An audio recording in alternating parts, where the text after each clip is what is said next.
B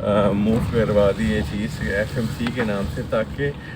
society کا نام نہ خراب ہو۔ بہرحال یہ تمام چیزیں مفروضے بھی ہیں، لیکن مفروضہ انسان اس وقت قائم کرتا ہے جب زمین پہ کچھ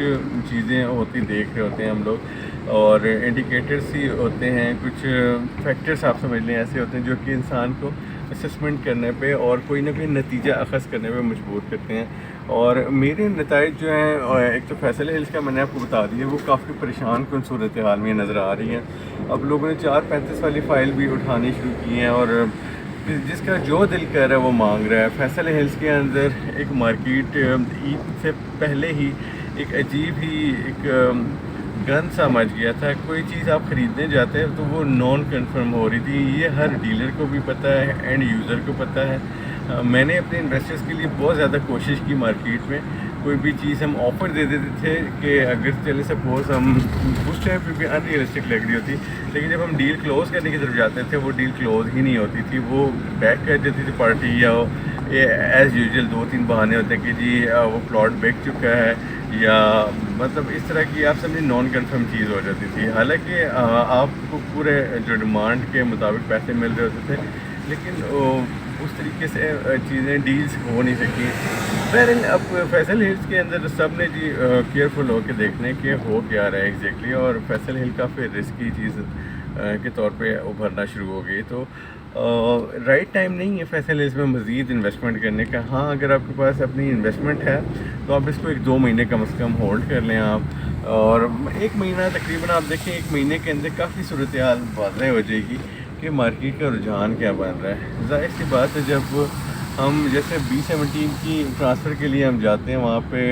لوگوں کا رش یا لوگ نظر آتے ہیں ہمیں، تو اسے پتہ چلتا رہتا ہے، مجھے بھی میں چکر لگاتا ہوں تو مجھے پتہ چلتا رہتا ہے یار چلیں ابھی ٹریڈنگ چل رہی ہے، ٹریڈنگ سلو نہیں ہے بلکہ ماشاءاللہ بہت اچھے انداز میں چل رہی ہے۔ تو فیصل ہلز کی بھی جو ٹرانسفرز کے اوپر آپ فوکس کریں تو آپ کو یہ چیزیں کلیئر ہو جائیں گی کہ یار وہاں پہ ابھی حالات کیا چل رہے ہیں۔ تو آپ نے اس ویڈیو کے جی بالکل پازیٹیو لینا ہے، اس کو پرسنل نہیں ہونا کہ ہو سکتا ہے بہت سارے فیصل ہلز کے ویورز وہ کہیں کہ شاید میں